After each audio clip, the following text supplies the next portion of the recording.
მოგესალმებით. ეთერშია გადაცემა რეზიუმე, სტუდიაში მუშაობს ჟურნალისტი მერაბ მეტრეველი. მივესალმებით ჩვენს რადიო მსმენელებს, ვინც გვისმენს FM 103.9-ზე, რადიო პალიტრის ეთერით და ასევე მივესალმებით ჩვენს ტელემაყურებლებს, ვინც გვიყურებს ტელეკომპანია პალიტრა ნიუსის ეთერით. ჩვენ დღეს გავაგრძელებთ საუბარს 24 ოქტომბრის მდგომარეობაზე, პროტესტის ვითარებაზე, რა ვითარებაა? აქეთა ფლანგზე, იმ ფლანგზე, რომელსაც სურს ქვეყანაში ცვლილებები 4 ოქტომბრის შემდეგ, ხელისუფლების მხარეს რა ვითარებაა ხედავთ, ხელისუფლებამ გააგრძელა კანონების გამკაცრება, რეპრესიული კანონების მიღება, გააგრძელა ადამიანების დაპატიმრება და ამბობენ რომ ჯერ ეს კიდევ არ არის ყველაფერი, არ გაჩერდება და დღეს კიდევ ერთხელ გვითხრეს რომ აი ეს 2 წლის წინანდელი დაპირება რომ პარტიებს აკრძალავთ, როგორც იქნა შევასრულებთო, არ ვიცი ოცნება ამ დაპირებას მაინც შეასრულებს თუ არა, ფაქტია რომ წინა არჩევნების ადგილობრივი არჩევნების წინ დაპირდა საკუთარ მომხრეებს პარტიების აკრძალვა, თუმცა მაშინ საკუთარი მომხრეები გადააგდო და ეხლა პირდება რომ ამ არჩევნების მერე ნამდვილად აკრძალავო. ფაქტობრივად ყველა ოპოზიციური პარტიის აკრძალვას აანონსებენ ისინი, იმიტომ რომ ყველას ნაცებს ეძახიან. ასეთი ვითარება გვაქვს. ჩვენი სტუმრები არიან კოტე ჩახუნაშვილი, ექიმი და მაგდა მამუკაშვილი, იურისტი. მოგესალმებით. მადლობა. ბატონო კოტე, თქვენგან დავიწყებ, რადგან ამა თქვენი იყო დაკავებული 4 ოქტომბრის შემდეგ, შევახსენებთ რომ თქვენ ხართ ცნობილი პედიატრის, ჩახუნაშვილის შვილი და ამა თქვენი ამბავით მინდა დავიწყო როგორ გრძნობს თავს ამ ეტაპისთვის და მის დაკავებაზე რისი თქმა შეგიძლიათ და მე უკვე გადავიდეთ პროტესტს.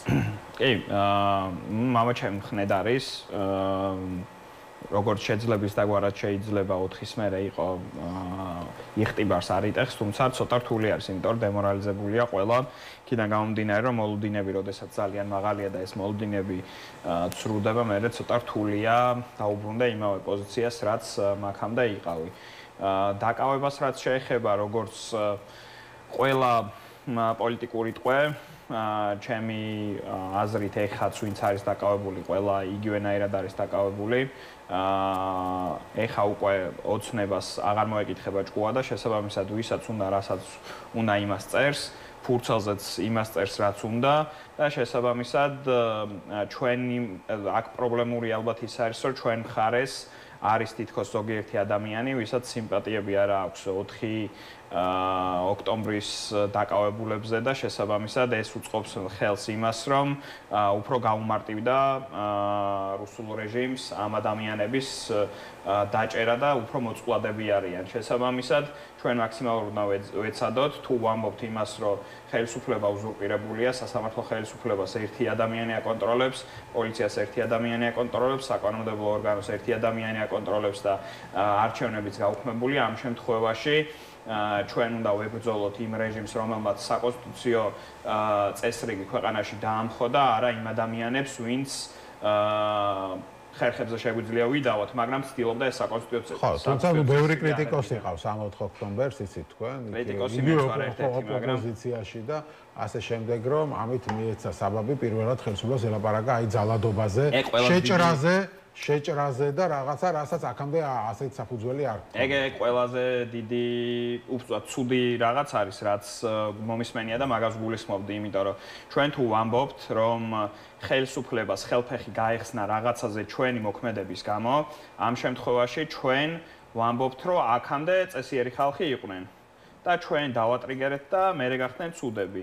აქედან გამომდინარე, აი ეგ ფიქრის პროცესიც უკვე პრობლემური არის ჩვენ მხარეს, იმიტომ რომ თავის აუდიტორიაზე მუშაობენ მთელი დღე და ღამე, თუნდაც ეხლა რაღაცა ნიუსებს კითხულობდით თქვენს კაბინეტში და ანუ ეგ არის თავის აუდიტორიაზე გათვლილი და არა ოპოზიციურ ამორჩეულზე გათვლილი, მაგრამ აი კონკრეტული არის სულ ჩვენ გვირტყავს და ჩვენ მხარეს თუ იქნება ესეთი დახლეჩილობა ამ საკითხზე და ვიტყვით, რომ ხელისუფლებას ჩვენ მივეცით საბაბი, რომ გაეხსნა ხელფეხი და რაღაცებს ამკაცრებს, ეს არასწორი მიდგომა, იმიტომ ბოლო 2 წელია ყველა ყოველთვის ჩემი რგული მაგდაც ამბობს, რომ სხვა გზა არ აქვს, ანუ სულ ტემპერატურა თუ არ აწია რეჟიმმა, მაშინ დიქტატურა ვერ დამყარდება, იმიტომ რომ როგორც კი მოუშვებს მარწუხებს, მაშინვე საფრთხე ექმნება იმის, რომ სისტემა ჩამოეშლება. აქედან გამომდინარე, რეჟიმი ჩვენ რას გავაკეთებთ იმის მიუხედავად, ყოველთვის ეცდება, რომ ტემპერატურა აწიოს.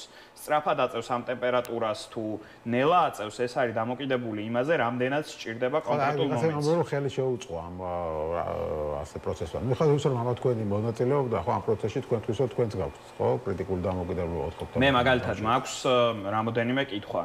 მე არ მგონია რომ ორგანიზატორები იყვნენ სულელები და აქ სამი ვარიანტი რჩება, რომ ერთი იყვნენ ხალხის ხულების იმედად, მეორე იყვნენ იმის იმედად, რომ ხალხში იყო რევოლუციური განწყობა, ხო? ამაზე ვსაუბრობთ. რევოლუციური განწყობა შეიძლება იყოს, მაგრამ ამისთვის ვინმეს რამის გაკეთება უნდადეს, ეგ უნდა მე მაგას ვეძახი განწყობა, ხო? კი ბატონო. მეორე ვარიანტი არის, რომ ქონდათ ვიღაცა ჯგუფის იმედი და მესამე ვარიანტი არის, რომ ვიღაცა პოლიტიკოსთან ანუ არსებულ რეჟიმში იყვნენ გარიგებულები. შესაბამისად, აქედან რომელი ვარიანტია ცოტა რთულია თქვა, იმიტომ რომ ეხა იმდენი ინფორმაცია გამოდის, რომ რომელია ჭორი, რომელი მართალი, ცოტა რთულია გაიგო. აქედან სამივესთან მექნებოდა კრიტიკული ისა, პირველთან მექნებოდა ის, რომ ჩვენ მაგალითად ეხა მე და ჩემი მეგობრები ომი რო დაიწყო, მეორე დრო შეიჭრა რუსეთი უკრაინაში, მაგის მერე ქუჩაში ვდგავართ და ჩვენ ახან გრძნობთ როგორი სიტუაცია, მაგაზე ჩვენ ვეტყოდით, რომ ხულების მომენტი არ იყო იმ მომენტში. მეორე ვარიანტი რაც არის, ეგ უკვე თვითონ უნდა მოეგვარებინათ თუ ვინმე ჯგუფი ყავდათ. და მესამე კოცების ნდობა რამდენად შეიძლება ეგ თქვენზე მომინდი. ანუ ჩემი კრიტიკული ეგ არის, იმიტომ რომ ჩემი აზრით იმ ორგანიზატორებმა ჯერ ერთი აიღეს პოლიტიკური პასუხისმგებლობა ასე თუ ისე, იმიტომ რომ ციხეში სხედან და მათი პოლიტიკური ფაქტობრივად პოლიტიკური და სამართლებრივიც კი ბატონო და მთელი დღე მათი დისკრედიტირება არაფერს არ გვაძლევს არც ჩვენ, არც იმას. ეს იმას არნიშნავს, რომ არ გავაანალიზოთ ეს სიტუაცია, მაგრამ აქედან უნდა გამოვიტანოთ რაღაც მაგალითები და ჩვენ უნდა ვეცადოთ, რომ იგივე შეცდომები მინიმუმ არ გავიმეოროთ, ოღონდ ეს იმას არნიშნავს, რომ ჩვენ ამ ხალხზე ვთქვათ, რომ ესენი არ არიან პოლიტიკური ტყვეები და როგორც მაგალითად ეხა რეზო კიკნაძის წერილი მომხვდა ძალიან გულზე, იმიტომ რომ მეც ეგრევე ვფიქრობ, რომ ადამიანებმა ცადეს, შეიძლება ცუდად ცადეს და არ გამოუვიდათ, მაგრამ ამაზე დამონათება ჩემი აზრით არ ღირს. კი ბატონო, ხო, მithuetes როგორც შენ თქვი, ციხეში სხედან პასუხი აგეს ფაქტობრივად საკუთარი თავისუფლად. მაგდა შენი აზრიც მაინტერესებს, ოთხზეც მაინტერესებს და ამ თემაზეც, აი რაზეც ახლა ვსაუბრობთ, რომ თუ იყო ჩვენ ჩართული ვართ თუ ამბობდა კოტე პროტესტში და ვიცით, რომ ესეთი განწყობა არ არის ხალხში, ჯერ რომ აი ვიხულებთ და რაღაცა იქნება და ასეთ შენც ეთანხმები თუ არა ამას და რატო არ არის შენი აზრით ასეთი განწყობა? ანუ ეს ნიშნავს თუ არა იმას, რომ ბევრი ადამიანი თქვა ასე ტრაგიკულადაც არ აღიქვამს შექმნილ სიტუაციას, როგორც მაგალითად თქვენ აღიქვამთ, ხო? რადგან სულ ქუჩაში დგახარ. ვიღაცები შეიძლება ფიქრობენ, რომ კი არის პრობლემა, ოცნება, მაგრამ ეხა ესეთი ტრაგიკულიც არის, რომ ხა რა ქვია, რევოლუციის დავამყო, ხო? არ იყოს ესეთი განწყობა. კი, აი, სხვათა შორის ეგეთი განწყობა უფრო იყო ნოემბერ-დეკემბერში, მაგალითად, რომ აი ხალხმა იხულა რა, სპონტანურად გამოვიდა. თუმცა ვინც ახლა გარეთ ვართ და კოტეს დავეთანხმები და ვინც მთელი წელი გარეთ გავატარეთ პროტესტში, ხო, აქტივისტები, ძალიან კარგად გრძნობთ განწყობებს, როგორი განწყობაა ხალხში. ის ხალხი კი ბატონო წამყვებოდა შენ ქართული ოცნების ოფისთან, წამყვებოდა კონკრეტულ ლოკაციაზე, ან რომ გეთქვა რომ არ ვიშლებით სანამ არ წავა, ამაზეც ცოტა რთული იქნებოდა ეს, მაგრამ ამაზე წამყვებოდა, თუმცა კონკრეტულ რაღაც ისეთ მანევრზე, რომელიც რისკიანია, არ იყო ეგ მომენტი ნამდვილად. თუმცა მე ვერანაირად ვერ დავეთანხმები იმას, რომ ეს იყო აჯანყება. ეს იყო ამბოხი, ეს იყო დამხობა და ეს იყო რაღაცა წარმოუდგენელი სიტყვები, გადატრიალება და რაღაცა საოცარი მუხლებით რო დაიწყეს საუბარი. ძალადობაც არ ყოფილა, იმიტომ რომ იძალადო შენ კონკრეტულად ეს ამისთვის, ანუ არ ძალადობა არის ადამიანზე, ხო, ნივთზე ხო არ იქნება ძალადობა, რანაირად შეიძლება შენ ნივთზე იძალადო. ლოგიკურია სიტყვაც ეგეთია, ხო? დაზიანება და ჯებირის დაზიანებაც ახლა ჩემთვის იმ დონის ის არის, როგორც ახლა მაგალითად ნებისმიერი რაღაც რომ გაფუჭდეს პროტესტის დროს და რაღაცა დაიწვას და ასე შემდეგ და საუბარია რომ შეჭრის მიზნით შეჭრის მიზნით კი არა ეხლა რომ მოусმენთ განცხადებები რა გააკეთეს მივიდეთ იქო და დაცვამო გადმოგცესო გასაღებიო ანუ ხო ანუ ცოტა შეიძლება სასაცილოდაც კი ჟღერდეს წარმოიდგინეთ ხარ ვინ მოგცემს გასაღებს არ ვთქვათ თქვენ ჩავიბაროთ ჩავიბაროთ გულისხმობს ხა თავისუფლად ის განცხადებები გამორდა ეგ მეორე საკითხია. ის განცხადებები რაც გაკეთეთ წულუკიანი ის და ის მოგვიყვანეთო, აი მოდით ვილაპარაკოთ გულწრფელად რა, სერიოზულად არ აღიქმებოდა რა, არც ხალხი რა.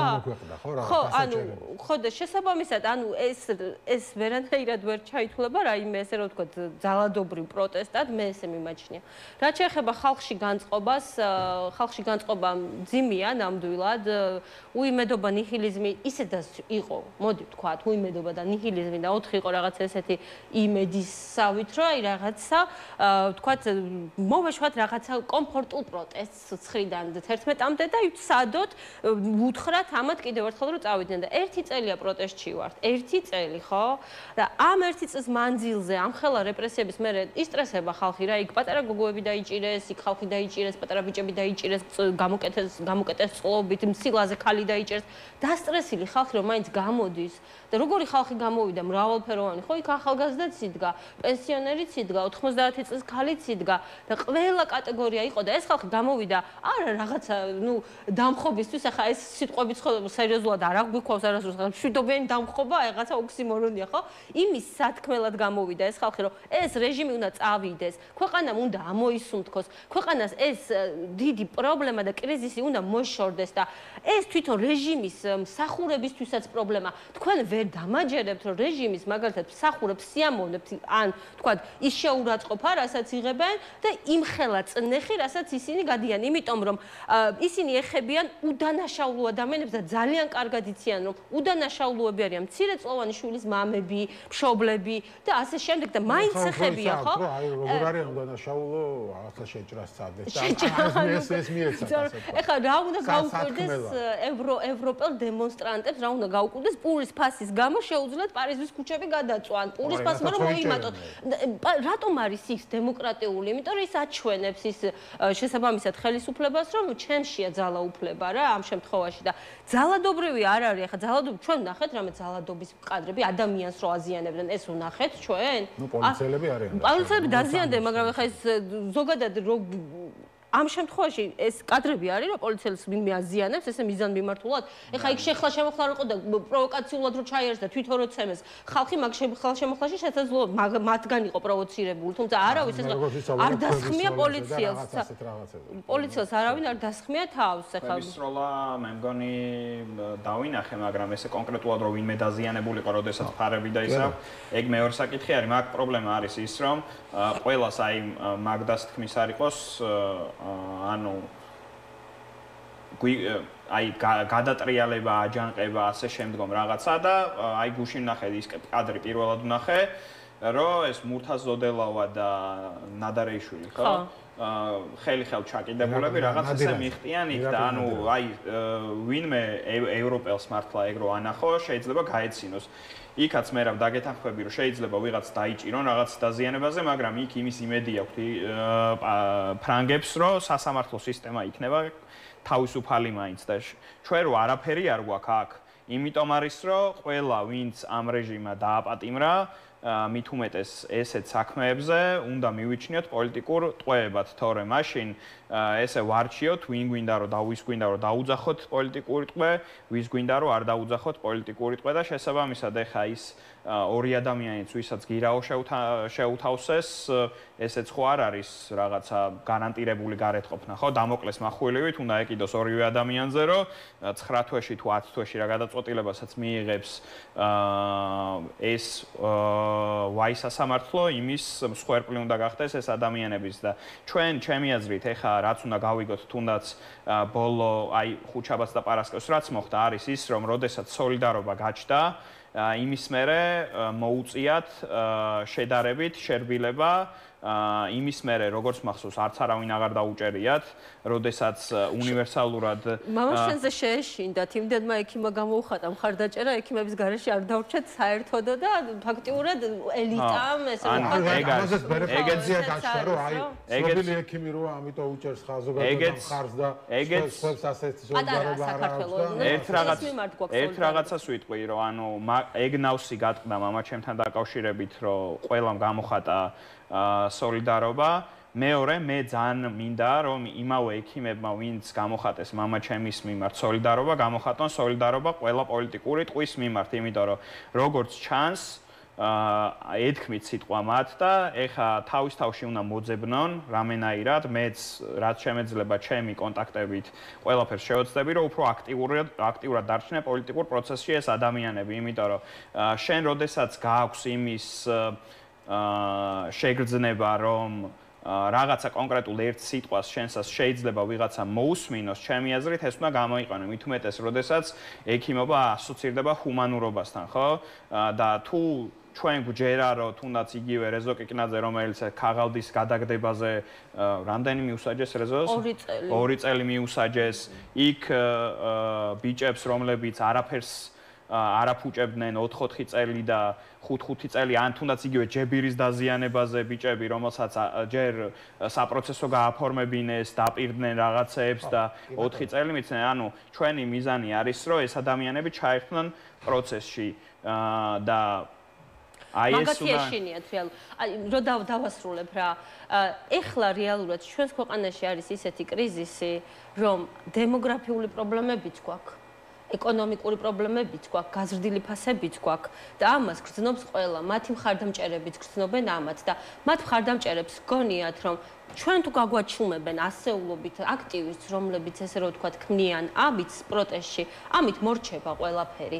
და მე მინდა რომ მათმა მხარდამჭერებმა იცოდნენ, რომ ამით კი არ მორჩება, პირიქით უფრო გაღრმავდება ყველაფერი ხალხო, იმიტომ რომ თქვენ რო ხმის ამოღების შესაძლებლობა გქონოდათ, აქამდე ამოიღებდით და ის ვინც ხმას იღებს, მათი ქვეყნიდან გაძევება და წასვლა კი არ უნდა გინდოდეთ, რუსთაველის პროტესტის მოკლა კი არ უნდა გინდოდეთ, უნდა გეიმედებოდეთ, რომ თქვენ რომ შეგეხონ, იქ მოხვალთ და ჩვენ ხარში დაგიდგებით. უნდა გეიმედებოდეთ ეს. კიდე ერთი ის გაჩნდა განსაკუთრებით ხა ზოგიერთი პარტიის მხრიდან რომ აი 4 ოქტომბრის ბრალია რომ ეხა ოცნება ამ კაცებს კანონს ვითომ მანამდე არ ამკაცრებდა ან პარტიების აკრძალვას აპირებს და ასე შემდეგ. მე როგორც აი მაგალითად ყველა 4 ოქტომბერს აბრალებენ. კი ბატონო, ანუ მე ზოგადად სტატისტიკური ანალიზი ძალიან მიყვარს, იმიტომ რომ ჩემს პროფესიაში გარდა ექიმობის ანუ სამეცნიერო საქმიანობასაც ვეწევი და ჩვენ რომ ამოვიღოთ მონაცემები.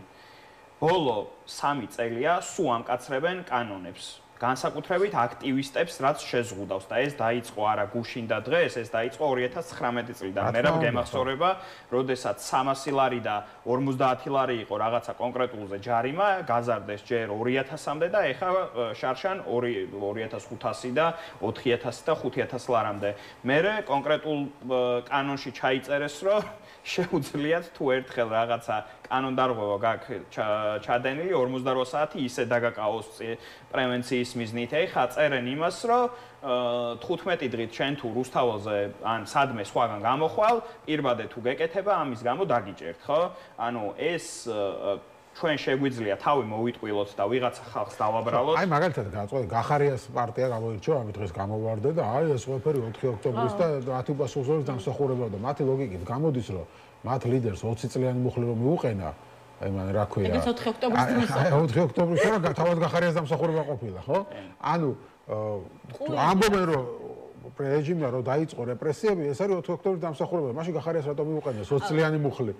თუ რეჟიმისთვის რამე საბაბი არის ამისთვის საჭირო, ხო? ეხლა საბაბის გარეშე მიუყენოს. ხო, მაშინ გამოდის რომ გახარიას პოლიტიკის დამსახურება ყოფილა, მას რო 20 წლიანი მუხლი მიუყენოს. ჩორჩანას იმ საგუშაგოზეა, მაშინ არ უნდა გააღიზიანო. ანუ ჩვენ ხო ამოვდივართ თუ იმიდან, რომ ძლიერის მხარეს უნდა იდგე, რომ აი რაღაცა რატო გააღიზიანა, პროვოცირება რატო მოახდინა და ასე შემდეგ. რეალურად 4 ოქტომბერს უბრალოდ დაელოდა რეჟიმი. სპეციალურად დაელოდა. მე ხო მათ პროპაგანდისტებს ვკითხულობ, სხვა ჩვენთვის საინტერესოა, რას წერენ ხოლმე და მართლა ჩვენებზე მეტად მე მგონი იმათ ვკითხულობ გულდასმით და ყველა ამბობდა, რომ აი 4 ოქტომბრამდე გავძლოთ ხალხო 4 ოქტომბერს და მერე დაალაგდება. ეხლა რეალურად რუსთაველის პროტესტის მოკლა და ეს საკანონმდებლო პაკეტი მანამდე ჰქონდათ შემუშავებული, მაგრამ დაელოდნენ ეს რთულ პერიოდს, როდესაც ერთმანეთის დაჭმაზე ვიქნებოდი გადასული და აი თითის გაშვერაზე.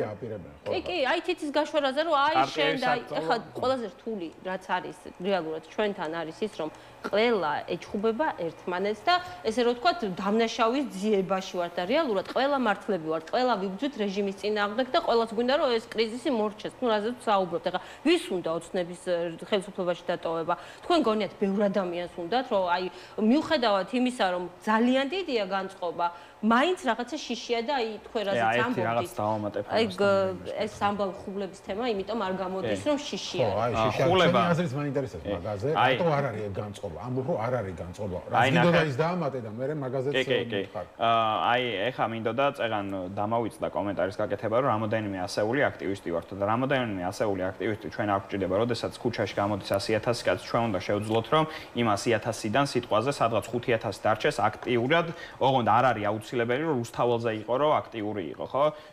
ჩვენთვის მნიშვნელოვანია რომ ეს 5,000 კაცი ყოველდღიურად რაღაცას ცდილობდეს რომ გააკეთოს რეჟიმის წინააღმდეგ, იქნება ეს თავის მეზობლებთან ლაპარაკი, სამსახურში ლაპარაკი თუ რაიმე სხვა, ან ინტერნეტში იმას ვერ მივეჩვიეთ რომ რაღაცა კონკრეტული ინფორმაციის გავრცელება რაც უჭირდება, ერთი კლიკი იმას აძლევს საშუალებას, რომ რასაც ტროლებში და ბოტებში ფულის ჩასხმით აკეთებენ, ჩვენ იგივე შევძლოთ უბრალოდ ნებაყოფლობით და ერთმანეთს დავეხმაროთ ინფორმაციის გავრცელებაში, ხო?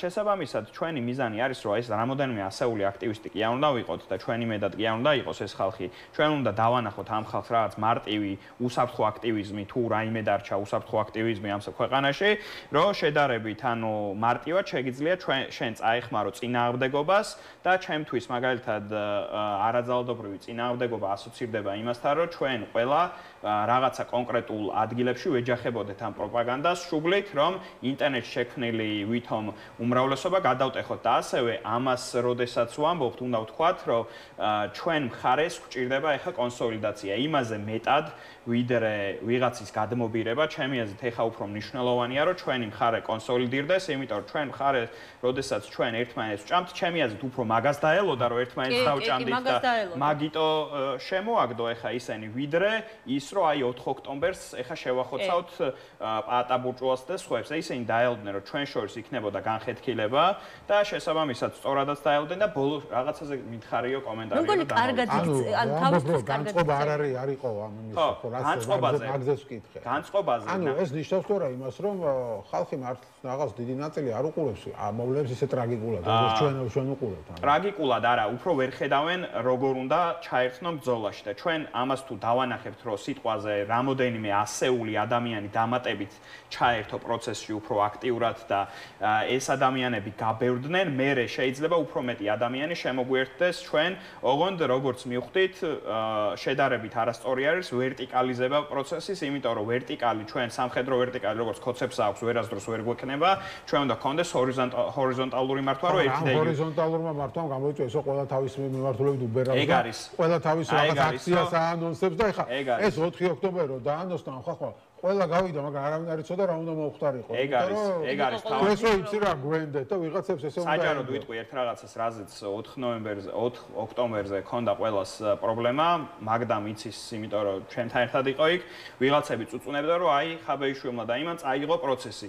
შენ სად ხარ მერე, ანუ რო წაიღო პროცესი, ანუ შენ რას მიკეთებ, თელი ზაფხული, გაზაფხული, ფეხ-ფეხზე გადადებული რაღაც პოსტებს წერ და ეგრე არ იქნება პროცესი, პოლიტიკური პროცესი, შენ თუ რაღაცა გინდა, შენ უნდა შევარდე პროცესში, იმიტომ რომ ეხა მოთხოვნა პირველ რიგში რაზეც არის რაღაცა ტიპის ერთიანობაზე, ოღონდ ეს არნიშნავს, რომ გადაიზილოს ხალხი ერთმანეთში, უბრალოდ ჩვენ რაღაც ქოლგა უნდა გავაკეთოთ, რის ქვეშაც ეცოდინება ყველას, რომ ცალ-ცალკე სხვადასხვა მიმართულებით კი არ უნდა გავწიოთ ეს ქვა უნდა გავწიოთ მაგალითად წინ და ვიაროთ ამ წინ. შენ თუ ჩათვლი რომ რა ვიცი, დაანონსო აქცია კონკრეტულ დღეს დაანონსე, ჩვენ თუ ჩავთვლით რომ აგერ წავიდეთ ქალაქებში, ქალაქ გარეთ და ვილაპარაკოთ ერთმანეთში, ვილაპარაკოთ და ჩვენთვის მნიშვნელოვანი უნდა იყოს ის რომ რაღაცა ტიპის სინერგია მოხდეს და არა სტიქიურ მოვლენას ველოდოთ.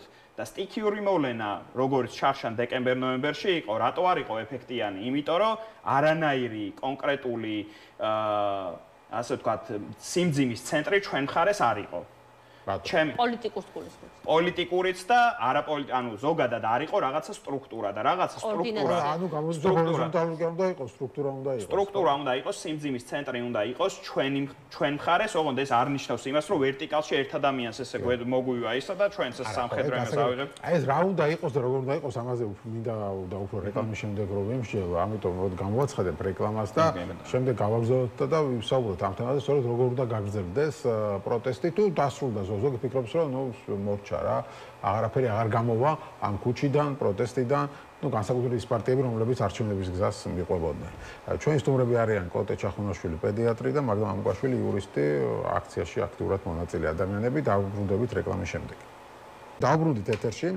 კოტე ჩახუნაშვილი, პედიატრი და მაგდა მამუკაშვილი, იურისტი არიან ჩვენი სტუმრები, ადამიანები, რომლებიც პროტესტში აქტიურად არიან ჩართულები. ვსაუბრობთ პროტესტის პერსპექტივაზე, განსაკუთრებით 4 ოქტომბრის მოვლენების შემდეგ. ვსაუბრობდით მომავალში როგორ წარმოგიდგენთ, როგორ უნდა განვითარდეს. მაგდა შენ იურისტი ხარ და პირველ რიგში აი საკანონმდებლო ცვლილებებზე ნაწილობრივ ვისაუბრეთ, რასაც ამკაცრებენ და აკეთებენ. ხო, მოდულად ამაზე რომ მითხრა, საერთოდ რას ნიშნავს ეს თუნდაც იურიდიული თვალსაზრისით? ისინი ამბობენ, რომ ჩვენ მართლები ვართ. დღეს გააკეთეს კომენტარები კობახიძემაც და პაპუაშვილს და თქვენს, რომ ეხა არცად ქვეყანაში არ უცენ უფლებას, რომ 20-მა კაცმა და 30-მა, 50-მა, 100-მა კაცმა გადაკეთოს ქუჩა. შენ თუ ეტევი ტროტუარზე, დაეტიე ტროტუარზე. ამიტომ ვამკაცრებთ კანონს, იმიტომ რომ ამ კანონის ნორმა სხვა სანქციებმა ვერ აღასრულა. ეს არის მათი ლოგიკა. მოდი ვთქვათ, თუ 20 კაცს არ აქვს რუსთაველის გადაკეტვის უფლება და რომ მივყვეთ ლოგიკაში მაგას და დავეთანხმოთ, რომ 20 კაცს არ აქვს რუსთაველის რატო აკეტინებენ? ამ შემთხვევაში ვინ უნდა ჩაერიოს? კანონი უნდა ჩაერიოს და პოლიცია უნდა ჩაერიოს და არ უნდა გადააკეტინოს. რატო არ რევენ პოლიციას ამ შემთხვევაში და რატო არ არის საინტერესოა. ხო, ანუ ჩვენ გვინახავს ხო, რომ პოლიცია რო ცდილობდა რომ არ გადაეკეტინებინა და უამრავი ადამიანი რო გამოვარდა სახლებიდან, ხო? ძალიან კარგად ხვდებიან, რომ ეს არის ესკალაციის საფრთხე. ამდენად მათ გათვლებით, აი ამ ერთი წლის განმავლობაში ძალიან კარგი გამოცდილება დააგროვეს, აშკარად მუშაობს საკანონმდებლო ჩარევები. თან ვერც ერთ ქვეყანას ვერ მაჩვენებთ, რომელიც მეტყვის, რომ გზის გადაკეტვის გამო ადამიანი ციხეში უნდა წავიდეს სისხლის სამართლის წესით. სისხლის სამართლის წესით, რომ შენ ადამიანი დასაჯო იმქმედებას უნდა ქონდეს შესაბამისი ხარისხი და რაზე ვსჯით, ანუ ადმინისტრაციულ კოდექსს რო გადახედოთ, ისეთი მძიმე, ასე რომ ვთქვათ, ქმედებები ისჯება ადმინისტრაციულ სამართალდამორღვევით და გზის გადაკეტვის გამო, იმიტომ რომ პროტესტის მოკლა უნდა სისხლის სამართლის წესით უნდა დაისაჯოს, ხო, ნუ აბსურდია, ხო? რეალურად ანუ მარტივად რო აუხსნათ ჩვენს რადიო მსმენელებს და მაყურებლებს, თუ ეს არის კანონდარღვევა, კი, კანონში წერია, რომ თუ ეტევი ტროტუარზე შენ არ აქვს უფლება გადაკეტო ქუჩა და ფორმალურად ეს გამოდის კანონდარღვევა, ის კანონდარღვევა უნდა აღკვეთოს პოლიცია. კანონი კი არ უნდა გაამკაცრო, კანონში უკვე წერია, რომ ეს არ არის დაუშვი, უნდა მოვიდეს და არ გადაგაკეტინოს ქუჩა. და აქ იქცევიან პირიქით, პოლიცია თვითონ გაკეტინებს ქუჩას და გეუბნება რომ მე დაგაჯარიმებ 5000 ლარი, თუ 500 ლარი. ეგრევე დაგაპატიმრებ, თან დაგაპატიმრებ, განა მოვალ და მანდ დაგაპატიმრებ კი არა, მე იქ დავინახავ რომ შენ ხარ გამოყვები, ეს თუდად, ანუ ყველაზე მეტად რაც მუშაობს, დაყავი და იბატონე და თითო კაცე და მე აღასრულე კანონი. გამოყვები და მე გაგიშვებ შენ ეგრევე 15 დღით ციხეში, კიდე გადაკეტა, აუმაში სისხლის სამართლის წესით წახვალ 1 წლით ციხეში, ხო? ნუ ესეთი კანონი არც ერთ ევროპულ და დემოკრატიულ ქვეყანაში არ არის. წესით არ უნდა მოსწონდეს არც თვითონ ქართული ოცნების ამორჩევლებს, იმიტომ რომ პროტესტი რაზე და როგორ დასჭირდებათ ღმერთმა უწყის და გვინახავს მათ მხარდამჭერების პროტესტიც და ეს არის აი სრულად ეს რა თქვა, ხო, უნდა ცოტა ჩააჭიროს, უნდა მოუჭიროს, რომ შესაბამისად იმოქმედოს, მაგრამ ერთს მიტყვი რა უნდა იყოს შემდეგო რა. მე მაგალითად არ მიღირს რომ ვიღაც დააპატიმროს სისხლის სამართლის წესით. ამაზე მინდოდა სწორად მეკითხა, ხო, ამ ამბის მერე რა ხდება, ანუ რუსთაველის გადაკეტვა თითქოს იყო რაღაც ერთადერთი ის რასაც ეჭიდებოდა ეს პროტესტი, რომ აი ყოველ დღე ვკეტავთ და უკვე 300 რაღაც რამდენი დღე არის, ხო 340 დღე თუ რაღაცა, რაც იკეტება ეს რუსთაველი და თითქოს ადამიანებს აქვს შეგრძნება თუ აღარ გადაიკეტება აი პროტესტის დასრულდა. ამიტომ ახლა მართლაც ახლა ხო არ დააჭერინებენ თავს იმის გამო რომ რუსთაველი იკეტება. როგორ უნდა გაგრძელდეს, თუნდაც ამ მიმართულებით პროტესტი როგორ უნდა გაგრძელდეს, ამაზე რომ ვისაუბროთ. რამე უნდა შეიცვალოს 4 ოქტომბრის შემდეგ. ანუ ხელისუფლება ნახე ერგება, ხო, რაღაცებს. ხედავს რომ რაღაცა არ იმუშავა, ამკაცრებს, თავისი გადმოსახედიდან ცვლის რაღაცებს და აქეთა მხარე რაღაცებს უნდა შეცვალოს, ხო ალბათ. რა უნდა შეცვალოს თქვენი აზრით? ჩემი აზრით მე მგონია რომ არ უნდა გადავკეტოთ, სანამ არ ვქნებით საკმარისი რაოდენობა და ანუ ეს გადაკეტვა უნდა დასრულდეს რუსთაველს. აი, იცით რა, ანუ თქვენ მე თუ მეუბნებით რომ ის აქტიური 100 ადამიანი, ან რა ვიცი, რამდენიც არის და ხო, ნუ აი ავიყვანით 1000-მდე. ღირს იმ რისკის ფასად რომ წავიდეს ციხეში, არ მიღირს თუ იმ 1000 არ დაუდგება უკან კიდე 2000, ან რაც არის საჭირო. თუმცა მაგრამ მაშინ გამოდის რომ ოცნება თავის მიზანს აღწევს, ხო, რაღაც მიმართულებით. კი ბატონო, მაგრამ მე მგონია ამ ეტაპზე რომ რისი შესაძლებლობაც გვაქვს, ის უნდა გავაკეთოთ და ამ ეტაპზე ყოველდღიურად 3000-მა კაცმა რო იაროს რუსთაველზე, ამის შესაძლებლობას მე ვერ ვხედავ. გააჩნია პერიოდს ამ ეტაპზე არ არის, ალბათ ყოველკვირეულად რომ არ გაგვიჩნდეს იმის განცდა რომ მოკვდა პროტესტი და აღარ არის, უნდა დავთქვათ ერთი დღე, აი შაბათი დღე, რომ აი ეს არის ჩვენი ვალი ქვეყნის და ერის წინაშე, რომ გავიდეთ და გავაპროტესტავთ და ეს მოსაზრებას ასარო ყოველდღიური კი აღარ იყოს, არამედ იყოს ყოველკვირეული, რასაც მაგ დაამბობს. ეთახმები კოდენი.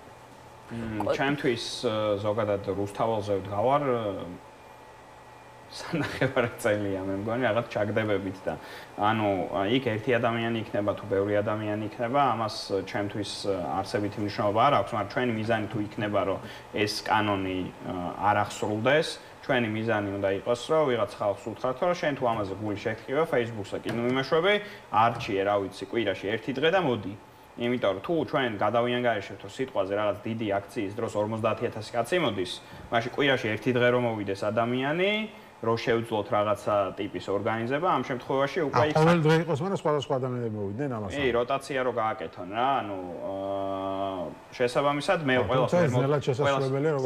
ყველას ვერ მოვთხოვ, რაც მართალი არის, ეხლა მე რაც შემიძლია, შეიძლება სხვას არ შეეძლოს, ხო, მიუხედავად იმისა, რომ უნივერსიტეტში ვასწავლი, კლინიკაშიც დავდივარ და ასე შემდგომ, ხო? ჩემთვის მნიშვნელოვანია რომ იქ ვიყო და იმიტომ ვარ იქ. აქედან გამომდინარე, ჩემთვის გაგრძელება არის ესეთი რამ, რომ არც დიდი დემონსტრაციები მარტო არ კმარა, ამას დიდი ხანია ვამბობთ და რაღაცა ჭირს რომ გამოვიდეს.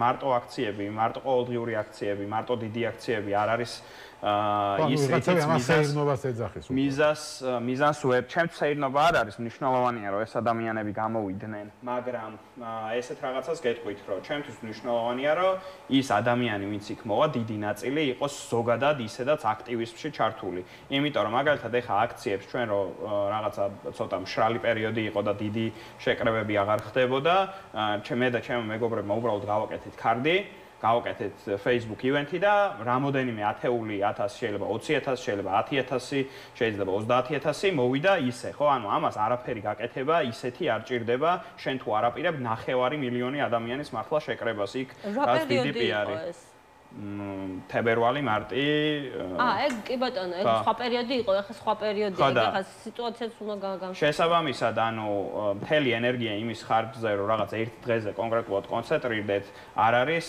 აუცილებელი ჩემთვის მნიშვნელოვანია რომ ეს ადამიანები მაგალითად თუ ჩვენ შევძლებთ რომ სიტყვაზე ის ადამიანები ვინც რუსთაველზე აქტიურად დადიოდნენ არა მარტო რუსთაველზე ივლიან არამედ რუსთაველის მიღმაც იქნებიან უფრო აქტიურები მაგალითად ეს თუ იქნება 1000 კაცი თვის ბოლოს სიტყვაზე ჩემთვის ეს იქნება მიღწევა რუსთაველის მიღმა რას გულისხმობ აი წეგანაც თქვი რომ აქტივისტში იყოს ჩართული არა იმის მარტო იმით რომ მოვიდეს რუსთაველზე 9-დან 11 საათამდე არამედ აქტიურად ავრცელებდეს კონკრეტულ გზავნილებს იქ აქტივისტში უსაფრთხო აქტივისტში მილიონი რამე შეგვიძლია რომ ჩავთვალოთ როგორც არის ადამიანებთან საუბარი, თავის ახლობლებთან საუბარი, შეწუხება ვიღაცის ან პროპაგანდას რო გაიღებს, კი არ გაუტაროს.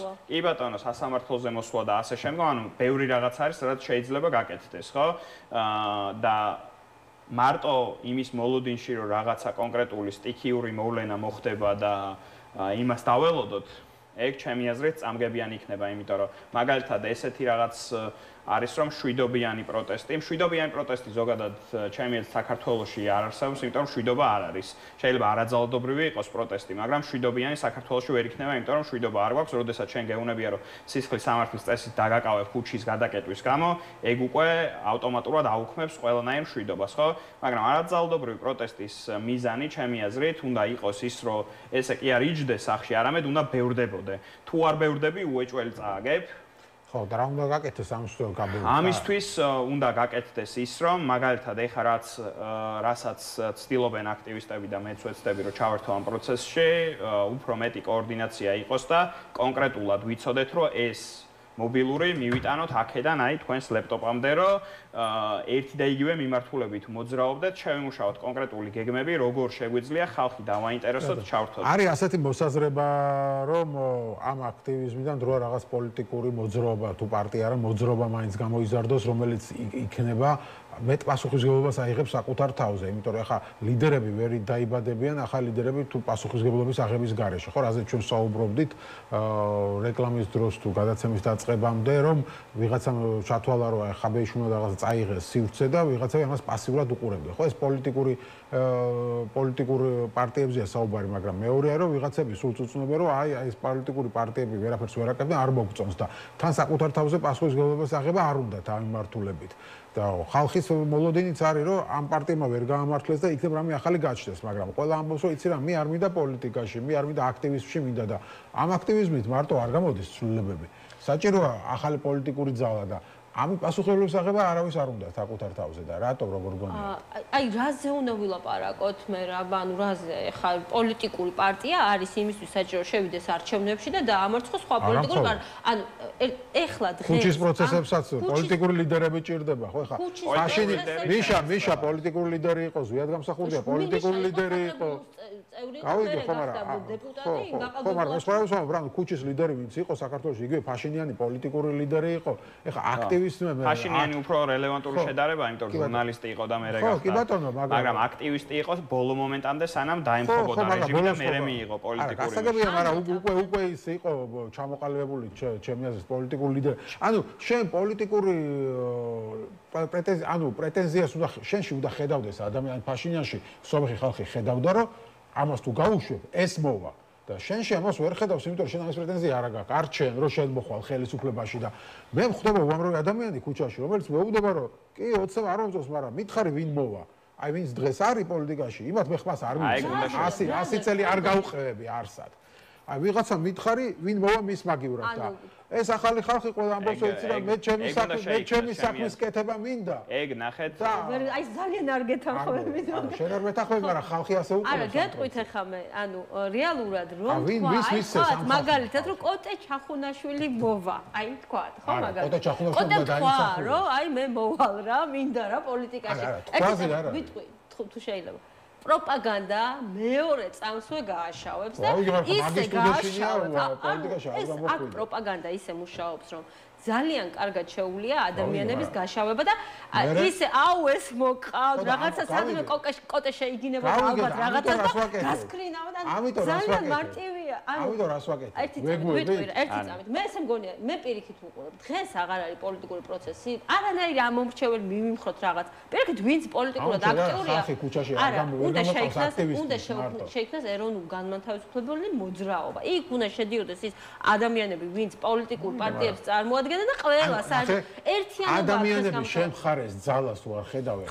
ისეთ ძალას, რომელიც მზად არის არა მარტო შეუძლია ხელისუფლება შეცვალოს, არამედ ხელისუფლებაში მოვიდეს, მე გადაიბაროს ხელისუფლებაზე პასუხისმგებლობა. ასე ძალას თუ არ ხედავენ, ის ხალხი არ გამოვა. სიმძიმის ცენტრში გამოვა მარტო ისინი, ვინც აქამდე დადიოდნენ. მოდი, აი ხა მაგას ვამბობ. პოლიტიკურ პარტიას არა, ზოგადად ნებისმიერი. ისაც აქვს ამის უნარი ამაზე ლაპარაკი. სითხარი მაგ შენ არა კაცო. არა, შენ ნებისმიერი ვინც შექმნა ყველაზე რაღაცა ისეთი განწყობა, რა დროს პოლიტიკაა რა. ხო და ეს ანუ ნახე მე რა, როდესაც მაგას სიმძიმის პოლიტიკაში ხართ ყველა. ნახან ეს ხო და პოლიტიკაში როდესაც ვართ ჩვენ და მაგდა რასაც ამბობს, მაგას ვემხრობი, იმიტომ რომ მაგის იდეა იყო ჯერ კიდევ დეკემბრის დასაწყისში, რომ ეგეთი ცენტრი შექმნილიყო, სადაც იქნებოდნენ როგორც აქტივისტები, ასევე პოლიტიკური ძალებიდან დელეგატები, სადაც იქნებოდა ასე ვთქვათ ესეთი პარიტეტული სისტემასავით, რომელიც იქნებოდა არა ერთი ადამიანი, რომელიც პასუხისმგებლობას იღებს თუ ეს რეჟიმი წავა იმაზე, რომ სამართლიანი არჩევნები ჩატარდება და მერე უკვე იურიდიულად დადასტურდება, ვინ მოვა ხელისუფლებაში, არამედ მანამდე ჩვენ მაგას უნდა ვეცადოთ ეხა, რომ ყველანაირად შევქმნათ რაღაც სიმძიმის ცენტრი, სადაც იქნება ყველა ადამიანი და ის რომ ის მემარჯვენეა, მემარცხენე ცენტრისტი, ნაციონალებს უჭერს ხარს, გირჩს უჭერს ხარს თუ ახალს უჭერს თუ რომელს უჭერს ხარს, იქ იქნება ადამიანი და შესაბამისად ჩვენ შეგვეძლება ვთქვათ, რომ აი ხალხო ეს ხალხი არის, ვინც იღებს პასუხისმგებლობას, რომ ქვეყანაში რო შეიცვლება სისტემა, ეს გარდა ამისა, ეს ასევე პრობლემას რაც ამბობს თუ შეიცვლება, რომ შეიცვლება, მე აიღებს ეს ხალხი, იმათ უნდა დაინახოს ხალხი, ვინც თუ შეიცვლება, ვინც შეცვლის ამ ხელისუფლებას. ვისაც ძალა შეცვლის. აი ხაბეიშვილი რატო გახდა ბოლო პერიოდში, იცით პოპულარული?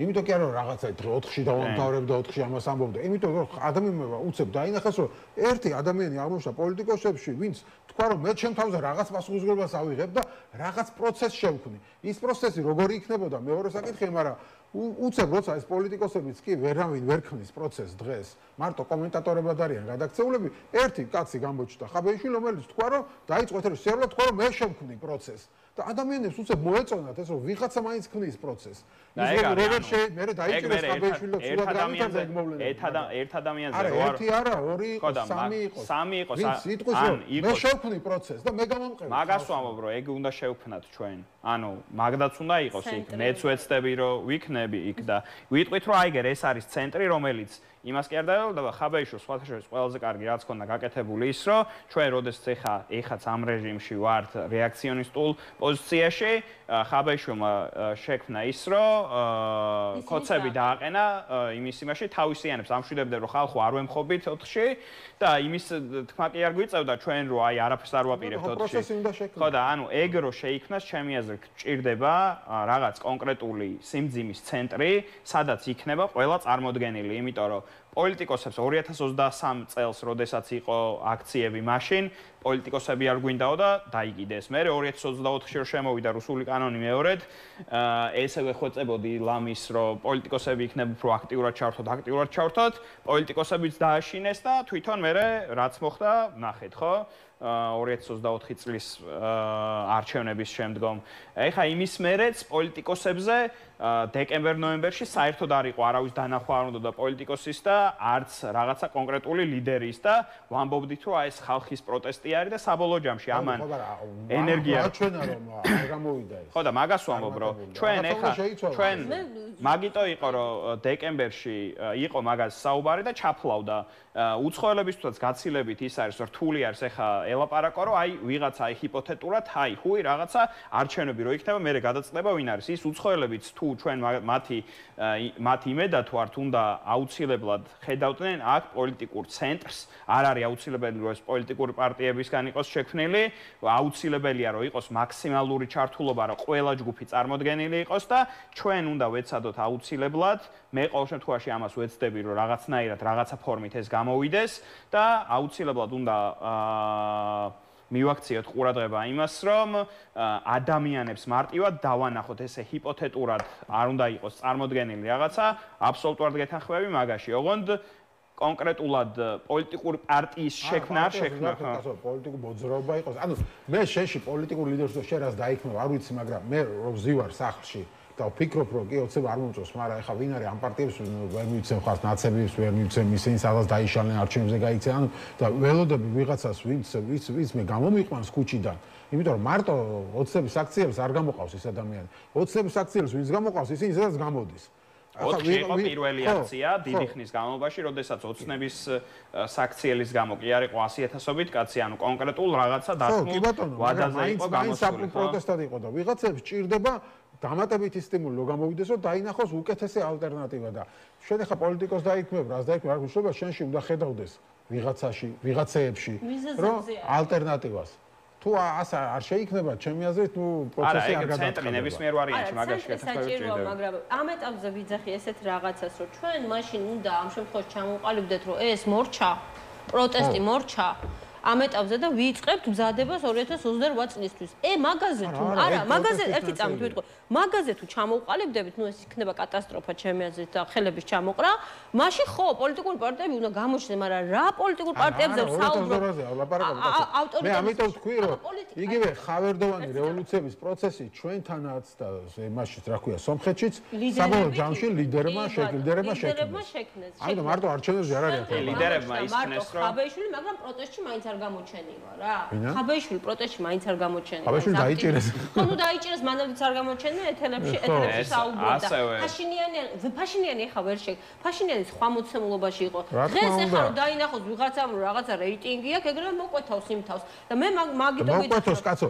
ანუ ადამიანს ნახე თუ ტყუილად დაიჭერს და ისეთი პოპულარული ისეთი მე გულისხმობ რაღაც ყოველდღიურად თუნდაც მოგონილი მიზეზის გარეშე ის ისეთივე პოპულარული იქნება, როგორიც თქვა Փაშინიანი იყო, იმის დაჭერას მე სხვა რეზონანსი ექნება. ხო, ხაბეიშვილის პრობლემა ის არის. მაგამდე არ მიგახსოვინებენ. შეიძლება ესეც მოხდეს. ეს ჰორიზონტალური ყველაზე არა, თუ ამაზე ვიფიქროთ, რომ იმას იქ ხელისუფლება ამას იზამს, ის ამას იზამს, მაშინ არაფერი არ უნდა გააკეთოს. როგორ არა, უნდა გააკეთოს. ანუ ვიღაცამ რაღაცა უნდა გარისხოს და გააკეთოს. მე მესმის, მართლა შენ თქვენ გონიათ არ მესმის. მართლა მესმის, რასაც იძახით. იმიტომ რომ აი ეს რო გავუშვათ, ვინ მოყავს ეს ჩამოკიდებული ფრაზა მუშაობს, რა თავიანთ ამორჩევალშიც და აქეთაც მუშაობს. ეხლა ყველაზე მეტად რაზეც ესე რო თქვა გვაქილიკებენ, რომ ერთმანეთთან ვერ ლაპარაკობთო და ეგ უნდა მოისპოს რა.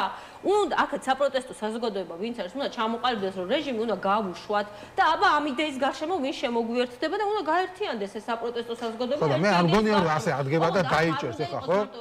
თუ ისეთ რამეს არ იტყვი, როგორც მაგალითად რაღაცა $200,000 მივწევ, ჩემი ხაბეიშვილის გამოსვლები ძალიან მომწონდა, მაგრამ უცებ აღმოვაჩინე რომ დაიწყო ლაპარაკი $200,000 მივწევ სპეცრაზმერებს ვთქოს, ნუ მეც გაოცებული დავრჩი, ხო ხა? ასეთ რაღაცებს თუ არ იტყვი და რაღაც თუნდაც ფორმალურ საფუძველ დანაშაული არ იყო მაგას გეთახმები, მაგრამ ნუ რა ვიცი, ჩემი აზრით ცოტა სიგიჟე იყო. ეხლა წეგანი სამინდოდა და დამოვიწდა. შესაბამისად, ახალმა ლიდერმა უნდა იმოქმედოს უფრო გონივრულად, ფრთხილად და გადამწყვეტად. ეს იქნება მნიშვნელოვანი თემა რა. აი ეგ რა თქმა უნდა, ეგრე უნდა იყოს, მაგრამ ნახე მაგდას ხაზი რო გავაგრძელო ისეთი. ვასრულე. აი უცბად ვიტყვი. ანუ ტიპებმა მიიღეს ახლა კანონში გარდა იმისა, რომ ქუჩის გადაკეტვაზე სამჯერ თუ ადმინისტრაციულად პოლიციის შეურაცხყოფაზე და იმას დაგიჭერთო, მერე სისხლით გაგიშვებთ, მესამეზე გაგიშვებთო თუ მეოთხეზე. მესამეზე გაგიშვებთო. ანუ მე მაგალითად დეკემბერში ჩემი მანქანიდან გამაჩერეს, არავისთვის არ მიგინებია, დამიჭირეს სპეცოპერაციით ლამის, სამი კრიმპოლის მანქანა იყო მოსული, დამაბრალეს ის და ესე სამჯერ დამიჭერენ. და მე გამიშვებენ სისხლით 2 წელი ციხეში. ანუ შესაბამისად ჩვენ მაგიტო გვჭირდება რომ ანუ სისტემა ერთ ადამიანზე არ უნდა გქონდეს ჩვენ მხარეს ჩამოკიდებული, უნდა იყოს ბევრი ადამიანი, იმიტომ რომ ჩვენ უნდა დავიჯეროთ იყოს მე მაგის ნაბაგი არა ვარ. ჩვენ ლიდერები იყო. ჩვენ უნდა დავიჯეროთ რომ და არა აქტივისტები მხოლოდ ამაზე არის დავა. ანუ ის აქტივისტი თუ იღებს მაგალითად აქტივისტების გაერთიანება თუ იღებს პასუხისმგებლობას. ბევრი გადავაჭარბეთ. მადლობა დიდი გადაცემაში სტუმრობისთვის. კოტე ჩახუნაშვილი, ექიმი და მაგდა მამუკაშვილი იურისტი იყვნენ ჩვენი სტუმრები. ასეთი იყო დღევანდელი გადაცემა რეზუმე. მე 1 საათით გემშვიდობებით პოლიტიკური სივრცით დაგიბრუნდებით 9 ნახევარზე.